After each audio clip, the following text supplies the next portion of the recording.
Hi, my name is Haley Kwan and I'm the Director of Clarinet for the Treble Clef Project. Today I will be talking about 4 main problems that students face when it comes to playing high notes on the clarinet and making those high notes sound good, and how we can possibly fix some of those problems. The first problem that I want to talk about is when your fingers don't quite cover the holes on your clarinet. So especially if you're really young, your hands might be too small to cover all of these holes, which can mean that you'll have trouble getting the right note out. Honestly, this is a problem that will probably get better with time because your hands are going to grow as you get older, but let's talk about what you can do right now. First, let's go over hand position. The biggest issues are usually in your right hand because that's the hand that's holding up the weight of your clarinet. So what you want to do is make sure that when you put your thumb under the thumb rest, that it's not all the way over here. That'll make it really awkward and difficult to have your fingers hit these keys and holes right here.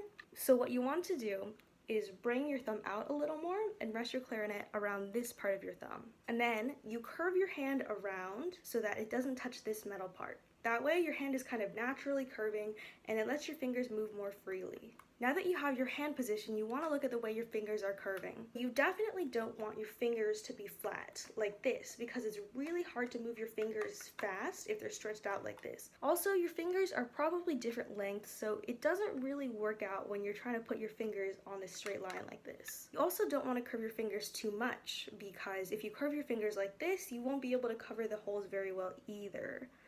If you can see that, there's not really enough surface area, if I angle my fingers this way, to cover the entire hole. So what you want to do is find the perfect in-between. You want to curve your fingers so that this part of your finger is what's covering the hole.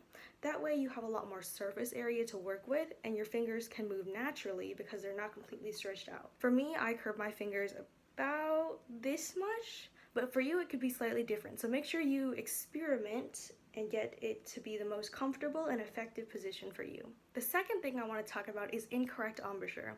One of the most common causes of bad high notes is the use of incorrect embouchure. Embouchure is extremely important when playing clarinet and it can completely change the way you sound, so if you never really learned proper embouchure in school or you aren't 100% sure of all of the things you need for good embouchure, you can always ask your band teacher or private tutor if you have one, or look online for videos, or to watch my video here on the Treble Clef Project about embouchure. Honestly, I would look for as many resources as you can find because embouchure is just that important. Good embouchure won't just help you hit those high notes, it'll also make your playing sound smoother and your notes sound more beautiful. Another thing that can give students trouble with high notes is not having enough air support. Your clarinet makes sound because you blow air through it, which vibrates the reeds, so if you have weak air, you also have weak sound, and also have a lot of trouble reaching the high notes. So to fix this, the first thing we need to do is breathe deeply. My teachers always told me to breathe from my belly in order to breathe deeply. What that means is that when you inhale, when you breathe in air, you don't want to bring up your shoulders and chest up like this.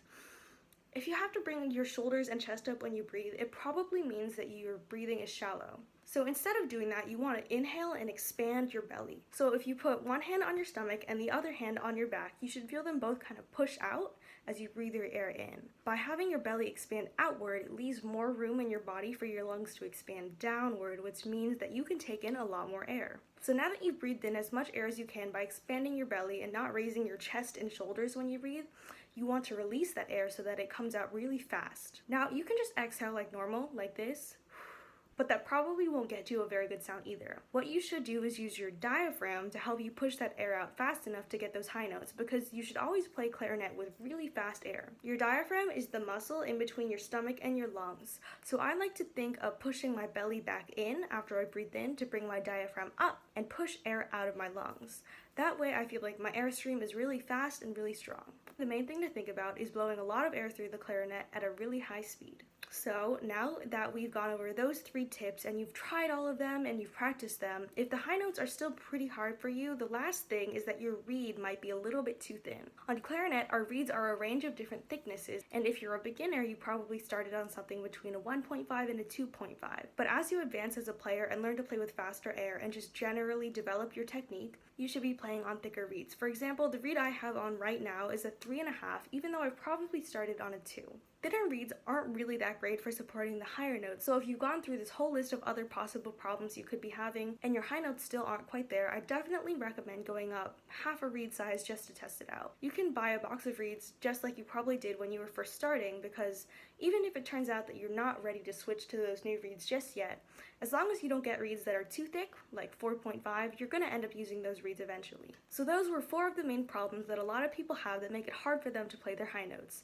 I hope that this video was able to help you reach whatever notes you wanted to reach, or was at least able to point you in the right direction for your progress. As always, don't forget to practice your clarinet, and thank you for watching.